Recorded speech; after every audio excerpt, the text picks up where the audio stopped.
you know, and my sister was only in my house once in 19 years. So how would she ever know what was going on in my life anyways? You know what I mean? Because I kept her from a distance because of her talk, right? And I don't like it, and so I just decided to keep myself away from her. And so anyways, the fact of the matter is that she calls 6,000 miles and gets a social worker to say all kinds of things in court, you know, and then 2 years later, a judge asks her what's going on. You know, there was supposed to be this community professional, all these other people in the British Columbia community who were concerned about me, and then all of a sudden they all disappeared and it was one lady 6,000 miles away. How did that social worker get away with that? Well, it's because nothing happened there. The judge had no authority to take her license away or start an investigation. It was just a fact that came up in court and kept her children away from the both of us for 2 years. But was her rights given back to her right away? No. No, not at all. What a crop. So the problem really is that when we go to court, we're not there giving evidence, we're not there to provide any testimony under oath. Most of the stuff that happens in court and most of the stuff that's said in court is in an informal setting. And that's where the social workers are able to get their stuff in. They can get all their lies in, they can get all their misleading information in during those sessions that they are the ones that set up, because every time that we get a date to go into a real hearing where we're going to get a social worker under oath, it ends up that they come along with another date for something else. Well, and then more stuff gets in that's not admissible under oath, because they wouldn't be allowed to say those things, but they are allowed to say them in front of a judge and in these informal settings. But once they're made to answer for them, then that could be 2 years. And after 2 years, they don't care. They don't care. They got their grips in that child, and they're not gonna give it up, even if a judge says to give it up. That's one problem in the family court. The other problem is the hearsay and third-party information and how it gets into family court.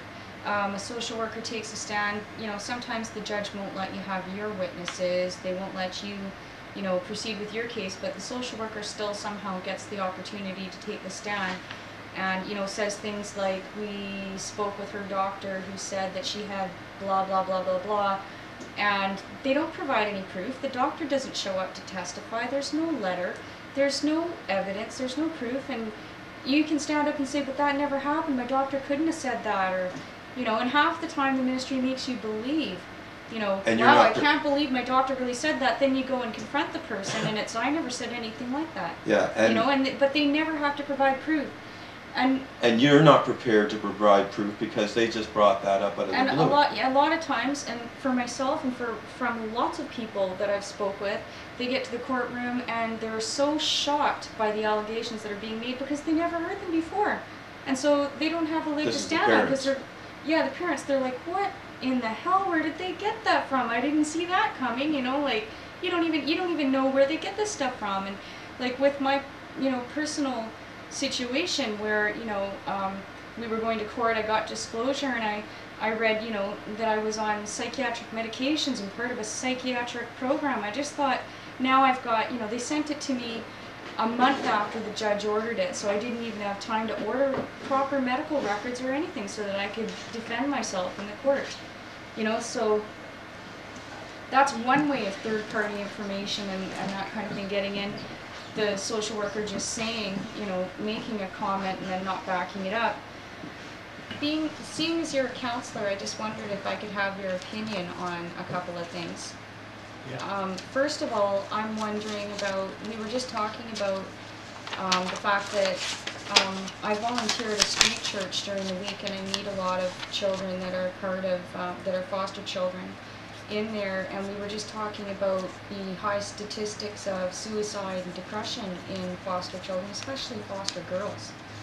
And I'm just wondering, what is your opinion on why depression, do you think that the depression and suicide having such a high rate in foster children has anything to do with separation anxiety and loss of family members? Yeah. In fact, I wish it was just simply separation anxiety, because that's something that I can work with. And you said also what? Separation anxiety, I was talking about suicide. Yeah. And something about the family?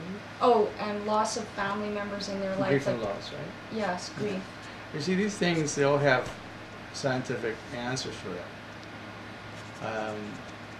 Separation anxiety could be fixed really quickly, provided that the social workers become a little more honest about their work.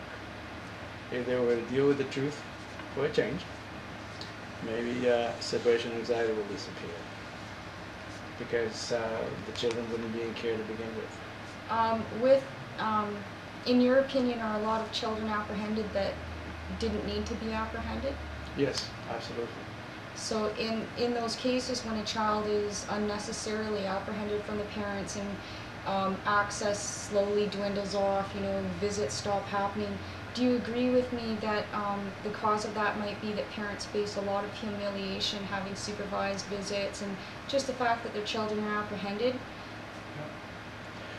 Yeah. And I wouldn't even begin to consider the role that parents might have on the apprehension and the effects of the apprehension that are fostered by a child. The real culprit of this whole thing, the real culprit of this is the Ministry of Social Services and the lack of competent personnel to deal with it. They're incompetent, they're callous, they're insensitive, and in most cases, outright arrogant. I'm just wondering now, so as a parent slowly loses contact for various reasons after their child's been apprehended, depending on the age of the child, could they go through different levels or severity of separation anxiety? Well, this is what I was trying to explain before. If on the first stages of a child being in foster care, the first thing that you will notice is separation anxiety. First thing is their parents. Is that when doctors tend to drug these children or diagnose them with mental disorders? Well, doctors are really good at diagnosing things with psychopharmaceuticals, and they will find within the medical model just about everything that ends with a D, like ADD, ADHD, ODD, or whatever else. All those things that end with a D, they're being dealt by doctors who are insensitive to how you deal with the emotions of the children. No, the emotions of the children. See, when we start talking about separation anxiety and anxiety disorders and all this, we always wind up with this little D at the end. These kids are not letters. They're not a bunch of letters in a soup there. These are children. Does the ministry choose certain doctors in certain areas as their main source of They don't have to. Oh. They don't have to, because the medical model, when it's applied by doctors, it deals with symptoms only. Right. If a child is depressed, we'll give him some antidepressants.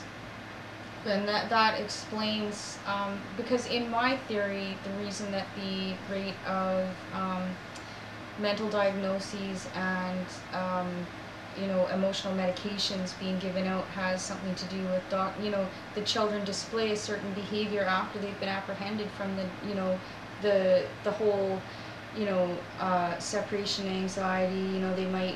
It might lead to depression, and that then when they start acting out because they're missing family that they should be with, then that's when the doctors and the social worker takes the child to the doctor and they decide on medicating them. Do you agree with that?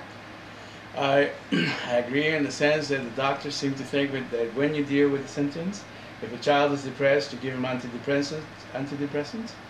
That is just as stupid as saying take a Tylenol because you're Tylenol deficient. Mm-hmm.